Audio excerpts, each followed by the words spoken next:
On va retenir celui du Real Madrid qui se relance avec cette victoire contre le leader de la Serie A, particulièrement intéressante, surtout après 2 échecs contre Milan et Liverpool. Le Real a retrouvé, Vikash, un peu de son standing hier soir. Ouais, enfin.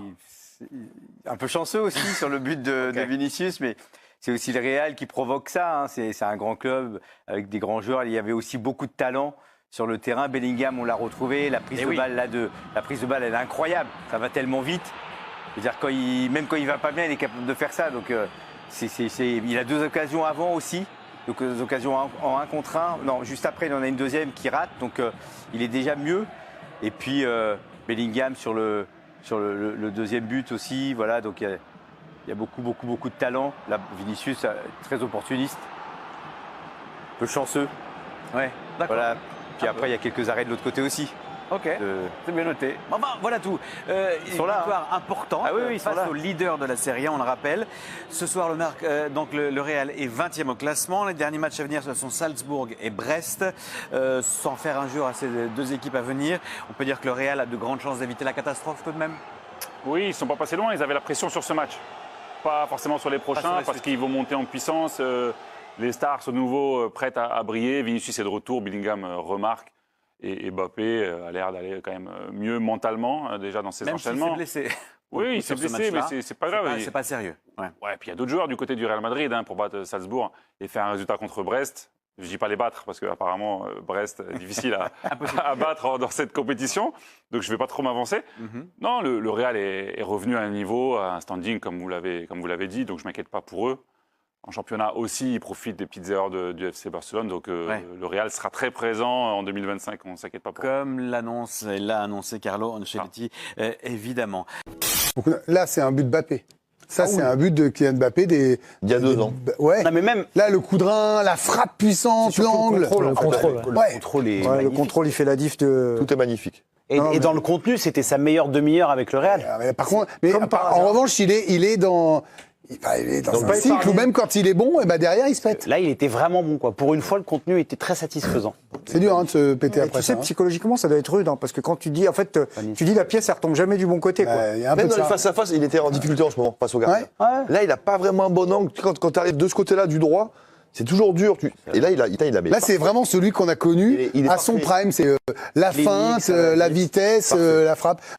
Concerne Kylian Mbappé, qui a été buteur hier avec le Real Madrid lors de la victoire des Madrilènes 3-2 en Italie contre l'Atalanta Bergame, et Kylian Mbappé s'est blessé. Il aurait pu marquer un triplé hier soir, mais il y a eu encore un peu de déchets dans les 1 contre 1. Et puis il est sorti, visiblement une gêne musculaire, pas trop grave selon Carlo Ancelotti, mais il doit quand même passer une IRM aujourd'hui pour connaître la nature exacte de sa blessure. Pierre, moi j'ai aimé son match, enfin en tout cas c'est sa première demi-heure. Il a marqué dans un match important. Finalement, c'est dans ces altitudes-là qu'on l'attend au Real. Et physiquement, je l'ai trouvé saignant hier soir. Même s'il avait ouais, mais ce qui est intéressant, c'est qu'il commence à faire des appels de numéro 9. Enfin, les 2 appels que tu as montrés, justement, c'est 2 appels de numéro 9. Alors, j'en rappelle à tous ceux qui m'expliquaient qu'il était uniquement fort que quand il jouait à gauche, c'est faux. Il est en train d'apprendre le poste. Et là, ces 2 appels-là, je trouve qu'il y a plus en plus de communication et d'automatisme aussi avec les joueurs qui lui passent le ballon. En fait, il rentre dans un système où il arrive à faire des appels tranchants en tant que numéro 9, des vrais appels de numéro 9. Et en même temps, ses coéquipiers ont compris qu'il allait à 2000 à l'heure et qu'il fallait lui filer le ballon en fait rapidement. Il y avait trop d'attente, trop de latence, trop de temps de latence entre la passe et l'appel d'Mbappé. Et même s'il va à 4000 à l'heure, quand l'appel est là, il est là. Quoi. Les automatismes, en fait, commencent à Voilà, c'est ça, c'est les automatismes qui commencent à prendre. Mais son enchaînement, son but, il est fantastique. Il est fantastique. Mais il n'a pas le droit au bonheur, quand même. Parce qu'après, il marque. Non, mais c'est pas grave. Moi, je me demande s'il n'a pas joué libéré aussi, parce qu'il a réussi à parler. Il s'est exprimé dans l'émission Click sur tous les sujets un petit peu de ce début de saison. Oui. Oui, il en a parlé. Et donc, tu crois qu'il s'est vidé son sac, là? Non, je me demande, est-ce que le fait d'avoir mis les points sur les i et d'avoir donné sa version et sa com, on peut parler d'exercice de com, de ce que tu veux, est-ce que quelque part, il n'a pas joué un petit peu plus libéré? Moi, je crois qu'il y avait surtout une obligation de gagner du Real. Surtout, tu es en Ligue des Champions, tu dois prendre des points, tu as une obligation, là, tu rentres en mode robot, quoi. C'est parti, tu y es. Mais vous pouvez pas juste considérer qu'il progresse? Aussi? Bien sûr. Je dis, est-ce que ça fait pas aussi partie? Parce qu'en termes de timing, moi, je l'ai trouvé plus libéré sur ce match-là que sur les matchs d'avant. Après, c'est juste une question. Tu peux me dire non. C'était juste une Virginie. interrogation.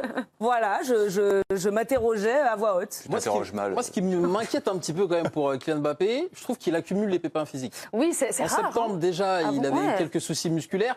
Là, c'est encore le cas, même si c'est pas trop grave. Il a joué quand même en septembre. Oui, mais ça s'enchaîne quand même. Julien, Pierre. quand ça va pas dans la tête, en général, les blessures arrivent derrière. Donc il y a un passage à vide quand même. Il est bientôt 26 ans. De se réadapter et tout ça. Mais C'est là- pas un athlète qui se blesse souvent. Non. Franchement, Non, pour c'est pour ses ça. accélérations, pour sa masse musculaire, son explosivité. Alors les merengues, ils jouaient donc gros. Arracher la victoire à Bergame, c'était obligatoire. C'était face à l'Atalanta, qui n'a pas été une simple affaire. L'Atalanta est en tête de la Serie A, pardon. 9 victoires d'affilée. Et je crois que c'était 14 matchs sans perdre, il me semble. Mais en 9 plus. victoires d'affilée, c'est rare. Hein. Bah oui. Ouais. Et en plus, il y avait quand même ce diable d'Ademola Lookman, on va en parler. En tout cas, le Real Madrid a fini par s'imposer 3-2. Et on va l'entendre, Carlo Ancelotti, parce que peut-être une des choses les plus intéressantes et importantes hier soir, c'est que ces forces vives, ces 3 buteurs se sont montrés. Nous avons été bons offensivement et je pense que le point clé a été la mobilité des joueurs devant. Bellingham, Vinicius et Mbappé. Ils ont beaucoup pesé devant dès l'entame de match et nous étions assez solides en défense. Malheureusement, nous avons eu des blessures pendant le match et je pense que la performance a été à la hauteur de notre côté.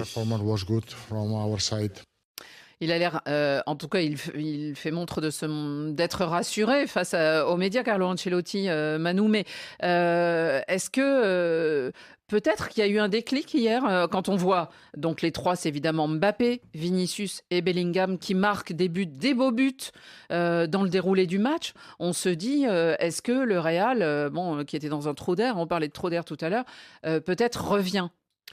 Ce que je peux te dire, et ça c'est tel quel, chez le Real Madrid maintenant, il y a une sensation de soulagement énorme avec cette victoire et un peu la tendance des derniers matchs parce que ça te permet de partir en championnat. pour Noël, et pour Noël tranquille, parce que normalement les classements... c'est avant la pause, effectivement. Soulagement pour voir Mbappé, même s'il a dû sortir blessé au bout des 30 minutes. Normalement, il passe des tests demain. L'après-midi, à 16h, on verra. Mais Ancelotti, il avait dit qu'il craint rien, que c'était une gêne musculaire. Mais bon. Une gêne plutôt qu'une blessure. Une gêne plutôt qu'une blessure, voilà.